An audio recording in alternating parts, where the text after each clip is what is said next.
Assalamualaikum warahmatullahi wabarakatuh. Malam ini kita akan unboxing AirPods Lightning Connector. Ini beli di Singapura, tepatnya di Apple Store di Orchards ya. Harganya 29,25 SGD ya. Jadi sekitar 330.000 rupiah. Oke, kita coba unboxing. Kita tarik dulu. Seperti ini ya. Oh, ini harus dikletek dulu hijau-hijaunya. Kletek. Oke. Wah, seperti ini.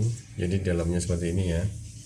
Ini asli ori ya, bukan KW-KW ya. Ini seperti ini di dalamnya. Nah, seperti ini ya. Ini ini. Oke, ini panjangnya sekitar 1 meter. Oke, ininya lightning. Langsung kita coba pasang di HP iPhone.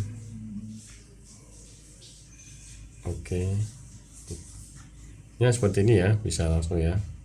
Kita coba misalkan dengerin YouTube-nya siapa? High Tech Live. Apakah kerasa ini yang right? Oh iya, benar ini. Oh ya, dan yang paling penting ini apa, Bluetooth-nya mati ya. Jadi bukan seperti yang KW itu kan biasanya kalau dicolokin cuma buat power terus Bluetooth-nya nyala. Kalau ini beneran Bluetooth mati, bisa dipakai dan kedengarannya enak sekali ya. Oke, itu aja informasi kali ini. Terima kasih. Assalamualaikum warahmatullahi wabarakatuh.